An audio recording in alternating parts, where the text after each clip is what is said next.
包里，给我包里。这边的死完了，这边的死完了。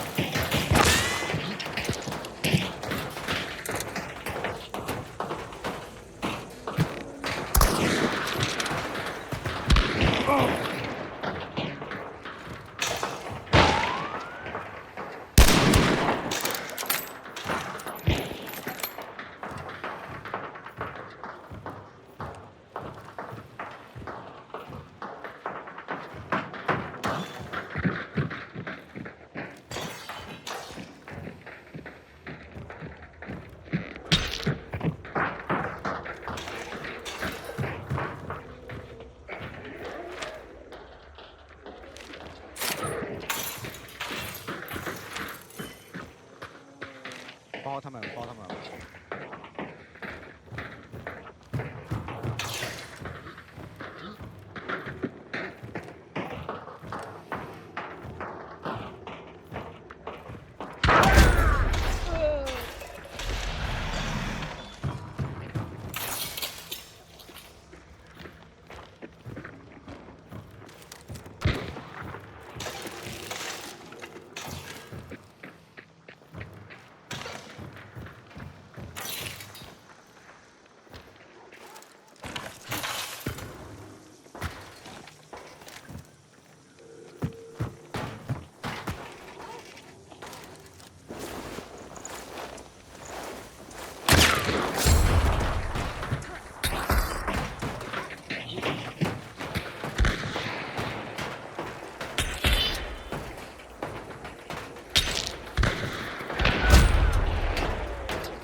We've trekked in from the northeast and made rest at a cascade of outcrops on the western side of Mammon's Gulch.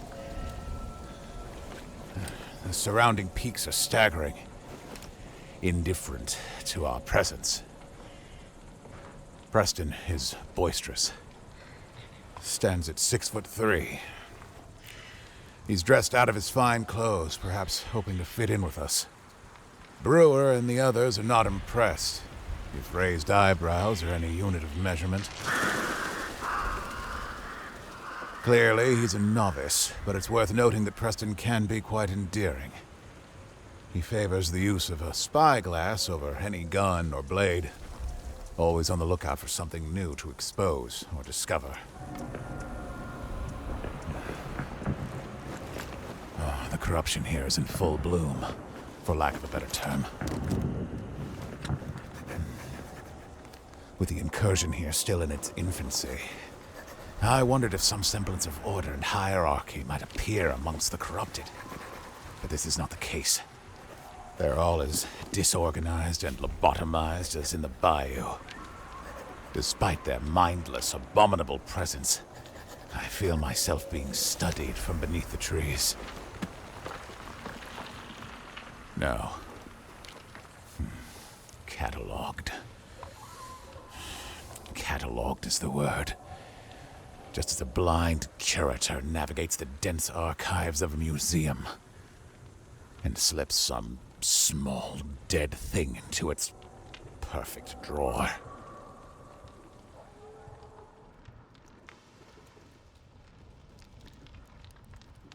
Colorado Investigation Log. Location, Mid-Gulch Saddle Depression. Day 2. Morning. We discovered a survey group's destroyed campsite. It was in total disarray and mostly incinerated. Brass equipment intact. Salvaged the following surveyor logs. Dale Gerard, PLSS Acreage Report.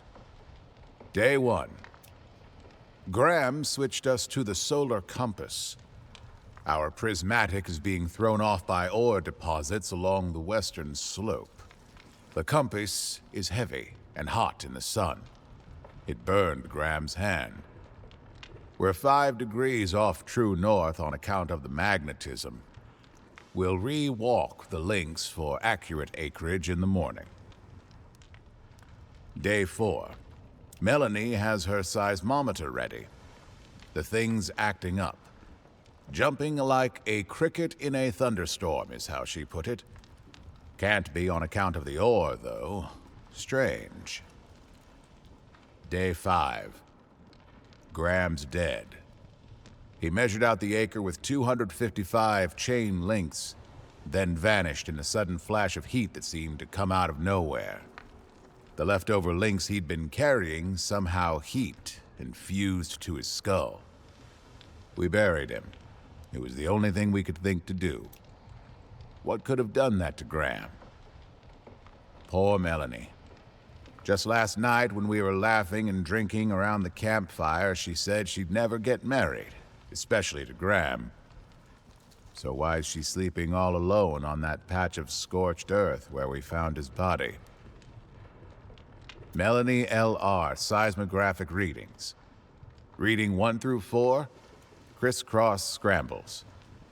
Recalibrated, reading 4 through 9, looping circles. Recalibrated reading 10. The needle has written in cursive, "Too late now. Too late now. Too late."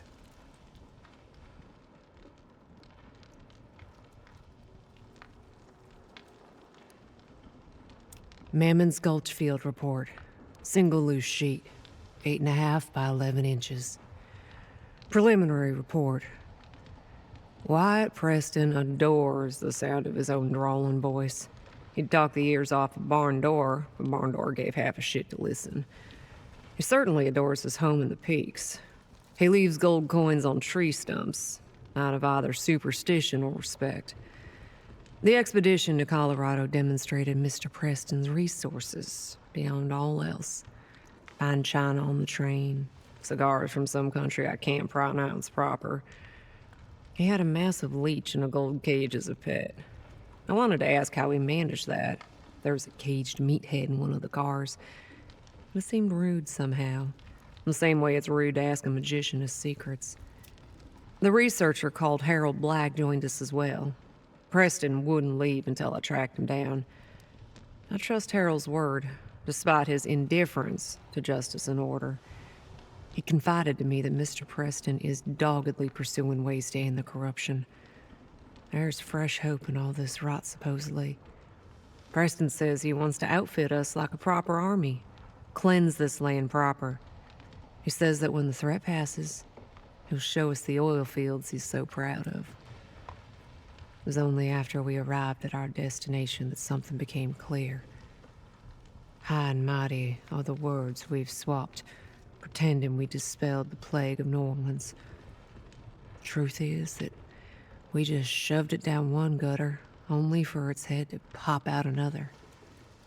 And with it has come leftover filth we failed to purge in the bayou, clinging to its heels. Demented hunters are here too. This morning, a little group of them sent up hellfire that brushed the sky.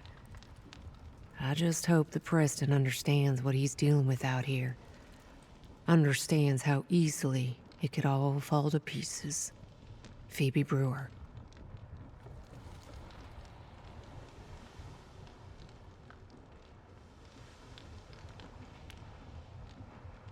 Journey to My Descendants. Author, Snare. Handwritten journal 8 by 8 inches. Preston has brought law dogs with him. They are promised wealth and station. When our adoptive father saw what had happened here, he called for aid. Only we came. But in the end, all it took was money. All it ever takes is money. I have seen our enemy up close. I have seen the scars across Marshal Brewer's cheek in the center of my sights. She and her troop were wise to cover their tracks, but they did so with the skill of a child hiding from a bear, leaving a trail of grunts anywhere they went. Their killing is sloppy and savage. Buckshot reminds me to tread careful. I can spit on their skills all I like, but it is their confidence we must track. The law dogs do not need to be smart. They could kill us with a storm of bullets without a second thought. There are many kinds of storms here now. Come evening, there was thunder, yet the sky remained clear. Dust in a strange glow rose over the low eastern range across the way. Hell came upon us in an instant, when the source of the ruckus finally came into view. A herd of horses galloping, on fire. Flames flickered from their sunset hides, licked their heels. Their manes sparked in a way only death could see as pretty. We cannot outrun this nightmarish corruption, or the things it brings with it, along with the presence of the law dogs. What option does that leave us?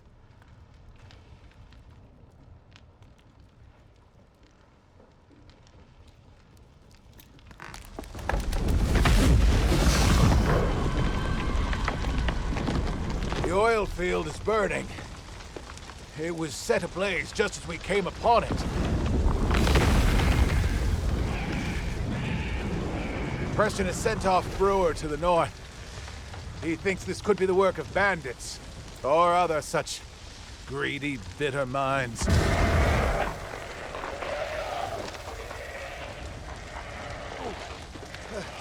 A dozen immolators have swarmed the oil field. The heat is too intense to see clearly, but they are in a circle. What is that there?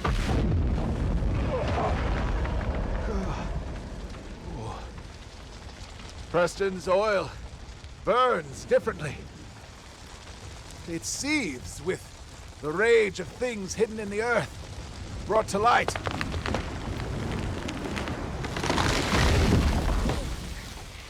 Oh, this heat. Oh, I do not think it's natural. It smells of things that should never have been touched by man. The odor contains the faintest traces of iron and ruined flesh when you stand downwind. Some shadow has taken form here. Ooh. I will abandon Preston and investigate it alone. Let Brewer look after him.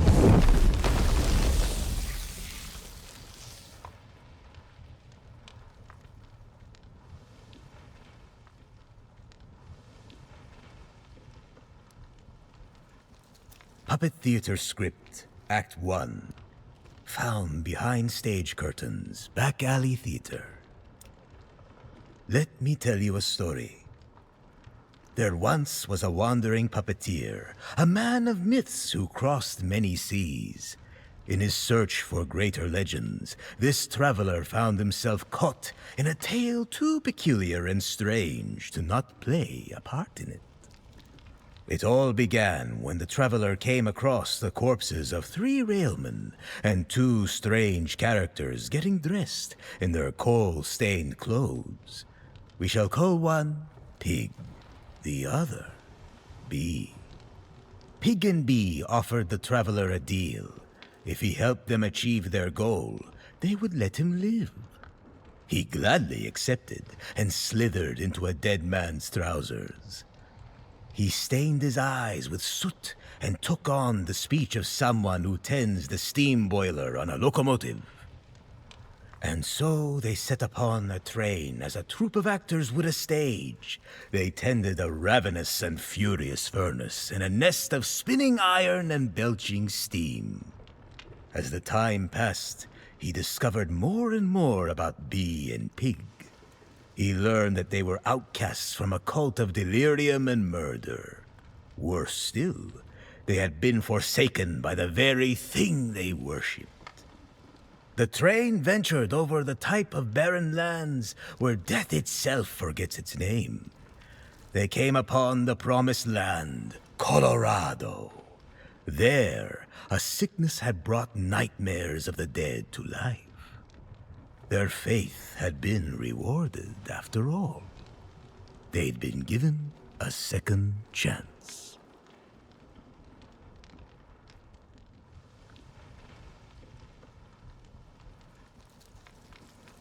Mammon's Gulch Field Report. Single loose sheet, 8.5 by 11 inches. Warning. These local trappers know how to spring sharp iron around your waist.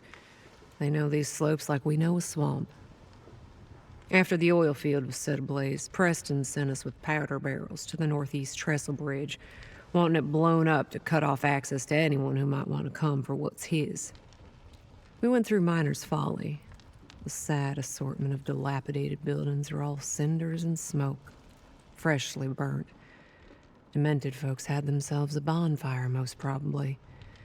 Before we could make our way through, we were stopped by a pair of angry trappers. We drew iron on each other. Then I realized that the mountain man, Thomas Bridge, was with them. They saw that he knew me, seemed surprised we didn't want each other dead. It was enough to make them lower their rifles.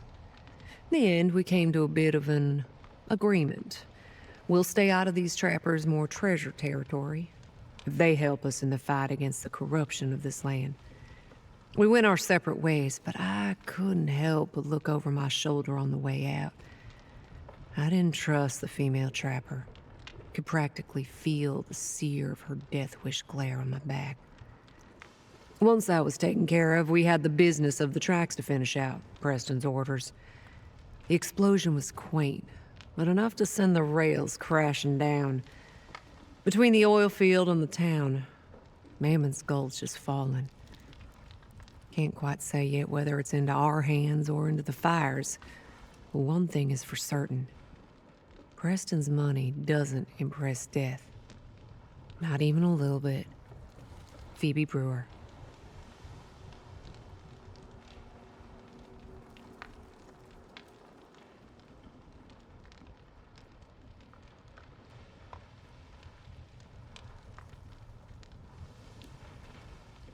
Bait locations and conservation. Leather-bound journal, 3 by 4 inches. Friday, found 2 sets of tracks. First set, boot prints from the north. Running, fumbled. Crawled over the dam into the beaver lodge. Sense of fear, piss, oil used for rock splitters.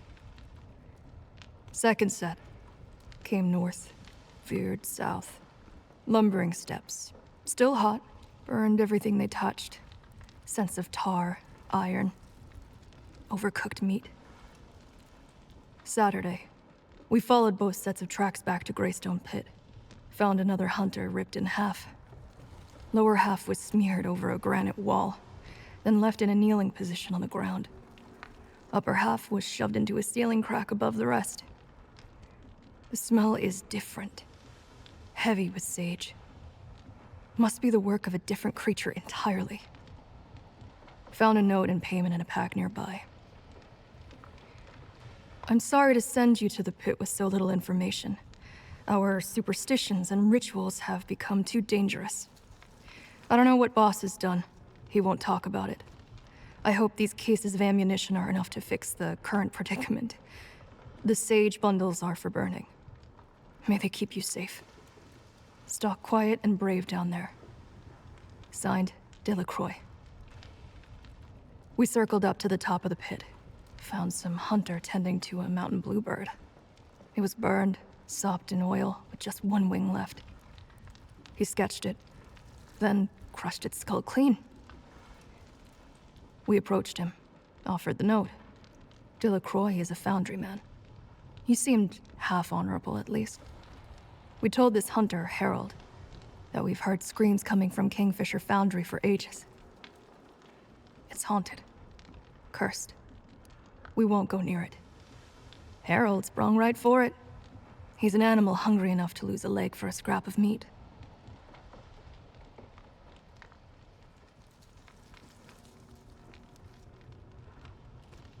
Kingfisher Foundry Log, Mammon's Gulch. Comments, Harold Black. Original author, Delacroix. Oil Reinvigoration Ritual Number 14, Observer Delacroix. Changelog. Iron plug casings have been strengthened to better bear the forces. Subjects are compressed and forged from the neck down, and only after being fed tokens. Convince the boss this was more humane. Ingesting the bounties puts them into a trance. Bore depth 700 feet, 3 tokens. Elwraith right 9. Bandit 1 ignited. His tooth, a gold-capped incisor, shot out of the bore shaft. Buried itself in my arm. Had to dig it out myself. Then, boss confiscated it for the gold. Bore depth 984 feet, 4 tokens. Eyeless Navigator right 2. Bandit 2 begged for us to take care of his grandma out on some prairie. Had to be sedated. Flesh bulged with enough pressure to break his casing, clogging the shaft. Had to re-bore the shaft to unclog it. Bore depth 0 feet, 0 tokens. God's grace. Bandit 3 convinced me over. He had a PLSS contract from the government on him. Last 2 subjects weren't bandits either. They were cartographers. Boss lied big time. I can't keep contorting innocent people and holding that guilt in me. Bore depth 1,325 feet, 6 tokens. Finch's Lullaby right 1. I won't abide threats and slander. I relieved Delacroix of his station by feeding him the final tokens before encasing him in the plug.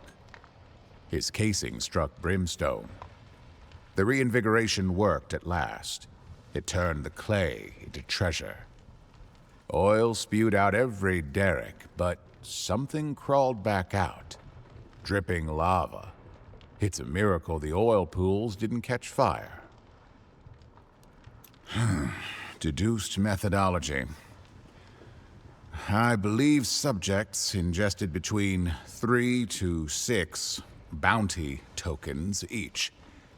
Rituals were performed. Subjects were contorted into iron plugs which would drop down boreholes of various depths. Seems as though spontaneous combustion and physiological metamorphosis resulted. I'm unsure as to what crawled back out the bore shaft.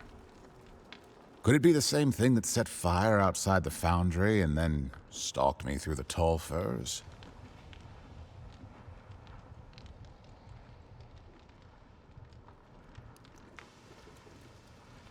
Puppet Theater Script, Act 2, found behind stage curtains, back alley theater.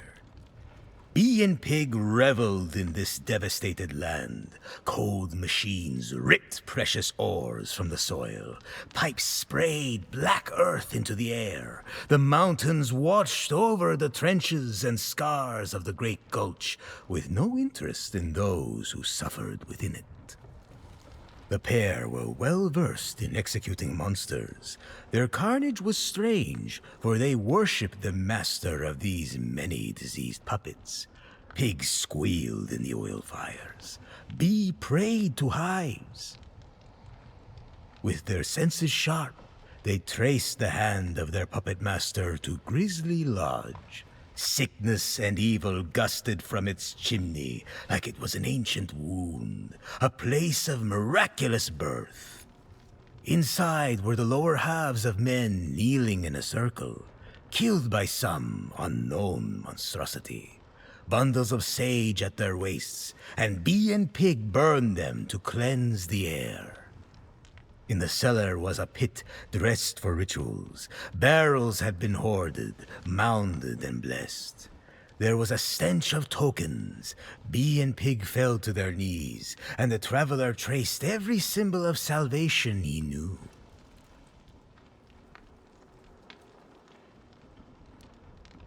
Addressed to Sheriff Hardin. Author, Phoebe Brewer. Hope this gets sent to you as promised, cowboy. You ever see a flaming body fall down a mine shaft? Pretty eerie. Made my hair stand on end. Preston had us clear a mine where Demented had supposedly dug in. We didn't find any. Just some puppets in a tent. How did those assholes get up here in the first place? Then there was this roar that almost caved in the tunnel. Preston said it was the oil reservoir shifting. He used fancy rockhound terms for roar. That didn't explain the flaming body that suddenly fell from the pit entrance above us. Preston said that kind of thing happens all the time. Mine workers get sad and try to bring light to the darkest parts of the world. Can't say I relate to that. We spent the night down there, and I took it as another opportunity to case Wyatt Preston up, down, and sideways. Preston isn't through and through evil, from what I've seen so far. He's the kind of boy who stole his daddy's gun to shoot anthills. Trick with him is, you let him talk on long enough, he starts to let stuff slip. Preston has friends with even more gold in their pockets, turns out. He said they're into occult stuff, chanting in masks and swallowing goat eyes and whatever else it takes for them to gain more. Other than taking up the hunt themselves, of course. That's for others to do for them. After Wyatt finished off his handle of wine, I snatched a journal from his coat, wrote down some names, sent him along. You've got digging to do while I keep playing this rich boy's nanny.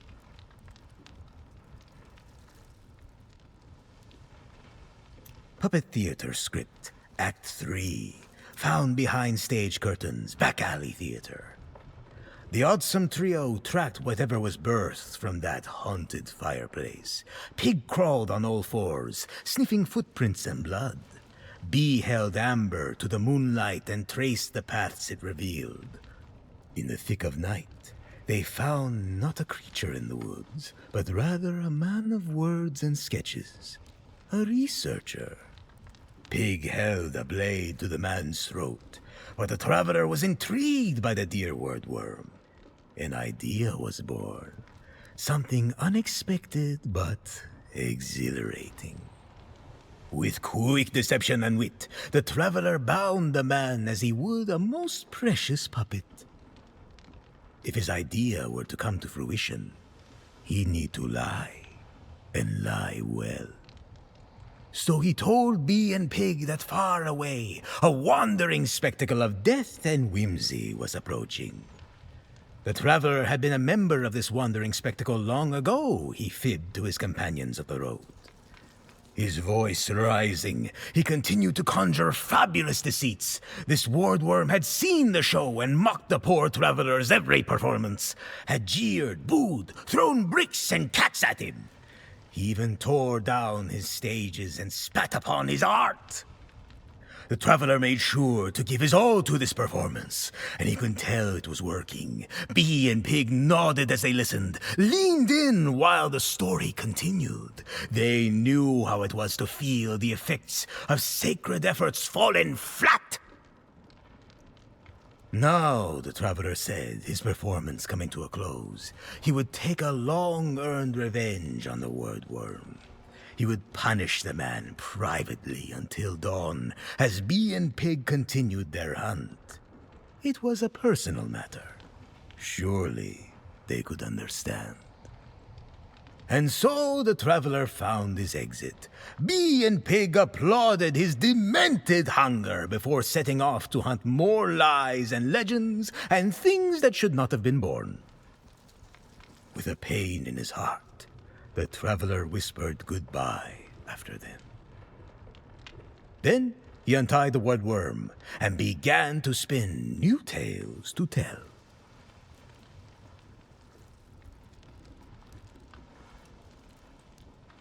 Sketchbook number 45, Colorado. Illustrations and notes. Penned by Harold Black. I sketched the strange puppet fellow who saved me from demented savagery. I owe my life to more people day by day, it seems. Hayale took a liking to my ink, and so an easy gift of it was made. As he recounted his tale, I divined the hunting lodge as the source of this incursion.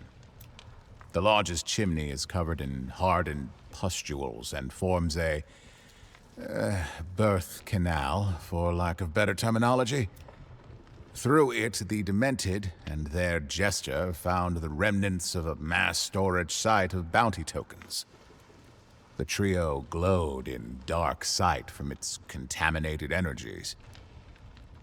I cannot prove much, but if I were to venture at a cause for a corruption springing forth from this token depository, it would be ritual tampering. We were no strangers to occult experimentation in the bayou. We recognized it here. It was as brutal and barbaric as always. I was wrong about Preston. My theory: he released token energy deep underground, awoke the corruption in Mammon's Gulch. Intense heat and fire were either a catalyst or byproduct of its awakening, possibly involving what became of the Foundry Man, Delacroix. Victims include the 3 PLSS surveyors from the destroyed campsite we discovered before. As Preston seeks to pry dark secrets of the Earth, I will pry the secrets out of him.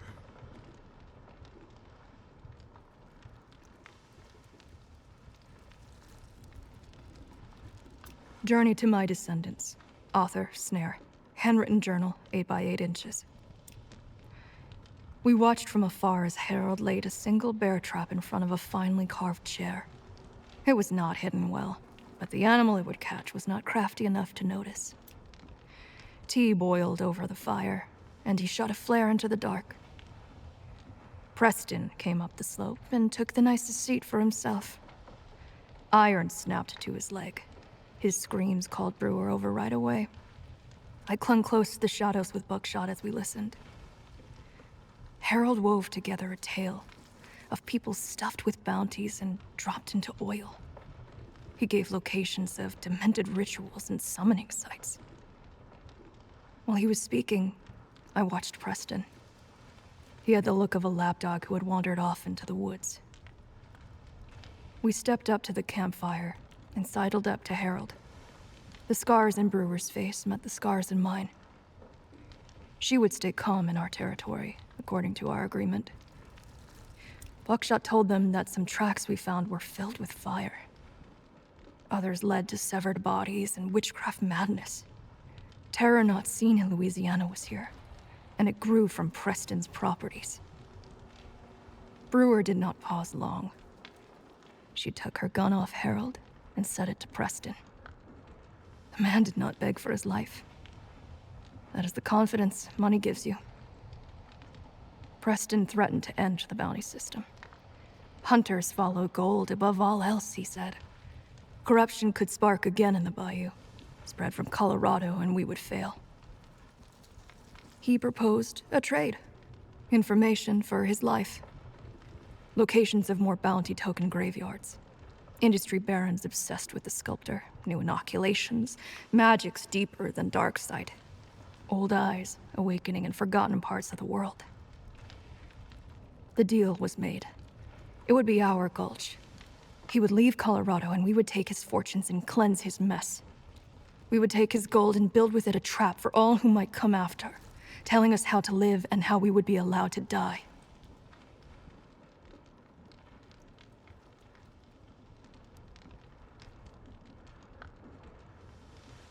Tortured Peaks, excerpt. Rejected Dime novel, July 1897.